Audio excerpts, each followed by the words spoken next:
अस्सलाम वालेकुम friends and welcome to amazing world. दोस्तों, आज की कहानी एक ऐसे इंसान के बारे में है जिसने 39 साल तक एक ऐसे जुर्म की सजा काटी जो उसने कभी किया ही नहीं था। इस आदमी का नाम विकी जैक्सन है। विकी अमेरिका के स्टेट ओहियो के शहर में रहता था। तकरीबन 45 साल पहले इसकी उम्र 18 साल थी। ये अपनी फैमिली का सबसे बड़ा बेटा था। वीडियो स्टार्ट करने से पहले आपसे रिक्वेस्ट है, चैनल पे न्यू है तो प्लीज़ इसे सब्सक्राइब कर लें। वीडियो को लाइक और शेयर करना मत भूलिएगा।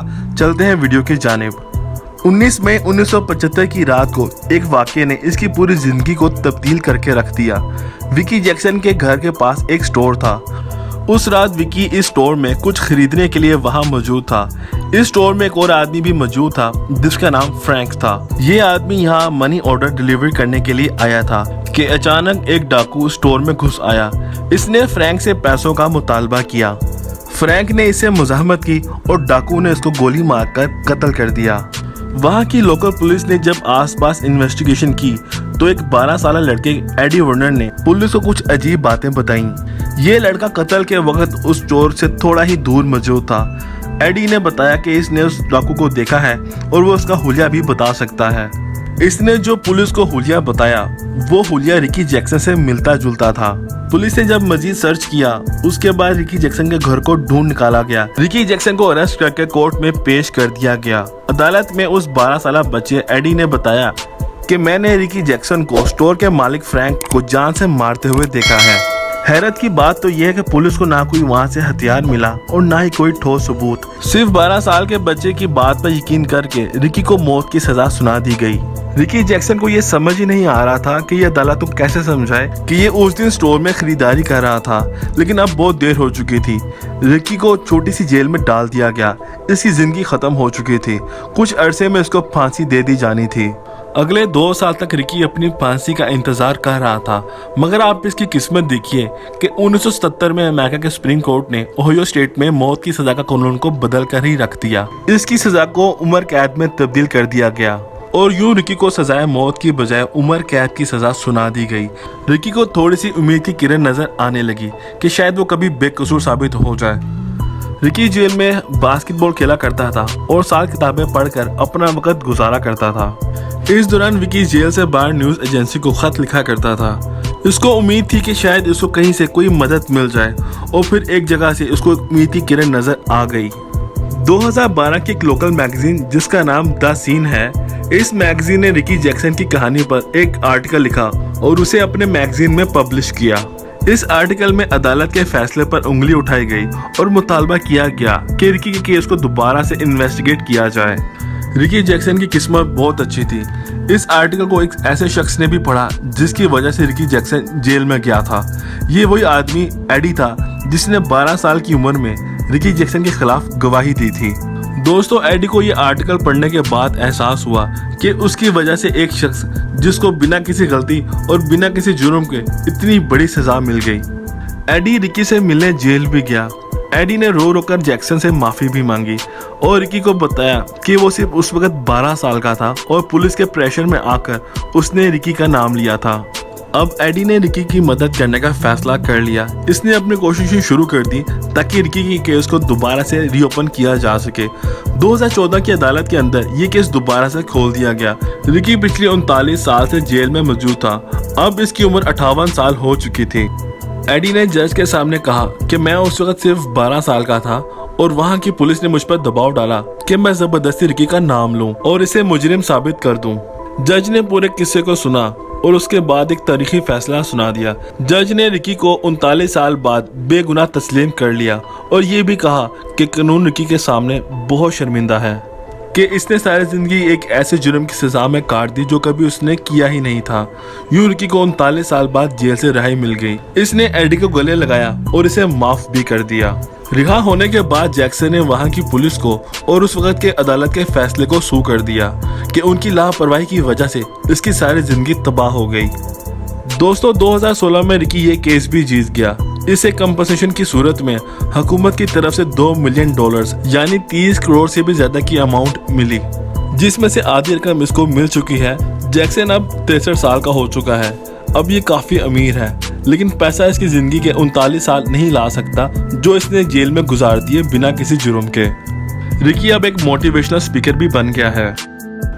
दोस्तों चलते हैं दूसरी कहानी की जानिब। दोस्तों इस दुनिया में नाइंसाफी की कई ऐसे दास्तानें मौजूद हैं जिन्हें सुन के इंसान हैरान और परेशान हो जाता है। दोस्तों कहते हैं कि कानून अंधा होता है, लेकिन कभी कभार तो कानून वाकई इतना अंधा हो जाता है कि यकीन करना मुश्किल हो जाता है। कुछ ऐसी ही कहानी इंडिया में मौजूद एक शख्स की है जिसका नाम है लाल बिहारी। इस शख्स ने 18 साल तक अदालत और बाकी हर जगह ये साबित करने में गुजार दिए कि दरअसल वो जिंदा है। ये हैरत अंगेज कहानी क्या थी ये मैं आपको इस वीडियो में बताऊंगा। दोस्तों चैनल पे न्यू तो प्लीज इसे सब्सक्राइब कर लें, वीडियो को लाइक और शेयर करना मत भूलिए। चलते हैं वीडियो की जानिब। दोस्तों लाल बिहारी इंडिया के सूबे उत्तर प्रदेश के आजमगढ़ डिस्ट्रिक्ट में 1955 में पैदा हुआ। 1975 तक लाल बिहारी एक बेहद कामयाब बिजनेस चला रहा था। ये सिल्क की साड़ियां बेचा करता था, लेकिन एक साल बाद यानी 1976 में जब ये शख्स अपने कारोबार को बढ़ाने के लिए बैंक से कर्जा लेना चाहता था तो तहसीलदार के ऑफिस जाकर उसको पता चला कि ये 30 जुलाई 1976 से मरा हुआ करार दिया जा चुका है। एक जीता जागता शख्स कानून की नजर में मर चुका था। उस वक्त इसकी उम्र 22 साल थी। ये कर्जे के बदले बैंक के पास अपने बाप की जमीन को गिरवी रखवाना चाहता था, लेकिन इसको दूसरा झटका तब लगा जब इसको पता चला क्योंकि ये मर चुका है और इसका कोई भाई बहन नहीं था तो इसके बाप की जमीन का आखिरी हिस्सा इसके चाचा को दिया जा चुका है और वो जमीन तो उसके चाचा के नाम हो चुकी थी। इसके चाचा ने सरकारी ऑफिसरों को खिला पिलाकर उसको कानून की नजर में मरा हुआ डिक्लेयर करार दे दिया था।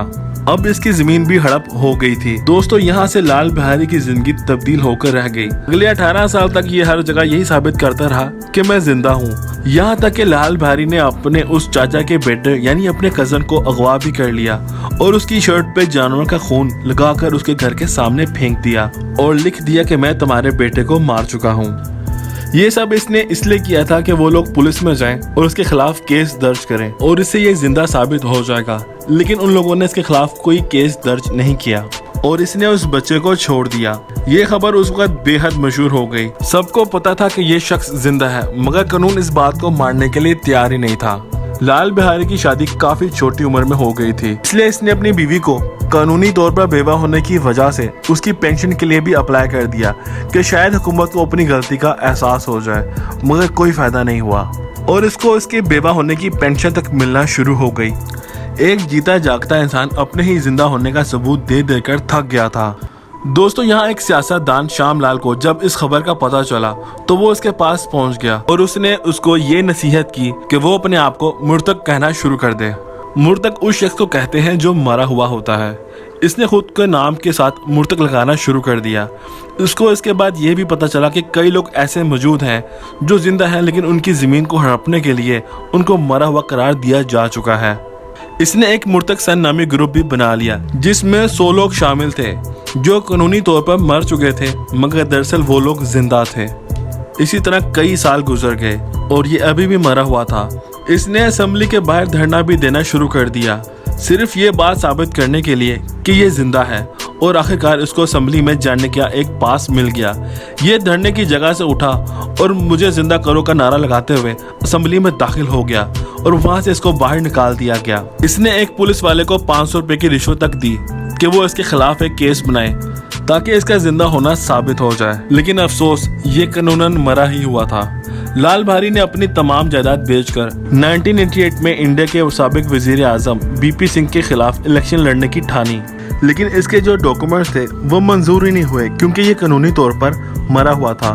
1989 में उसने इंडियन पॉलिटिशियन राजीव गांधी के खिलाफ लड़ने के लिए अपने डॉक्यूमेंट्स जमा कराए और हैरत अंगेज तौर पर वो मंजूर भी हो गए और फिर इसने फौरन इलेक्शन रोकने की रिक्वेस्ट सेंड की कि ये एक उम्मीदवार था और अब मर चुका है, इसलिए इलेक्शन को रोक दिया जाए।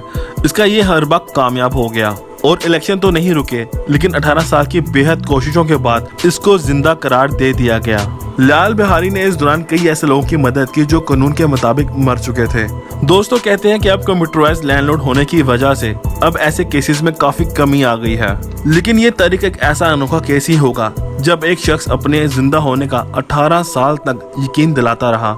अगर आप किसी ऐसे केस के बारे में जानते हैं तो प्लीज कमेंट सेक्शन में मुझे लाजमी बताइएगा। वीडियो को लाइक और शेयर करना मत भूलिए। अमेजिंग वर्ल्ड चैनल को सब्सक्राइब करना मत भूलिएगा और बेल के आइकन को लाजमी क्लिक कर दें ताकि फ्यूचर में आने वाली वीडियोस की नोटिफिकेशन आपको टाइम पे मिल जाए।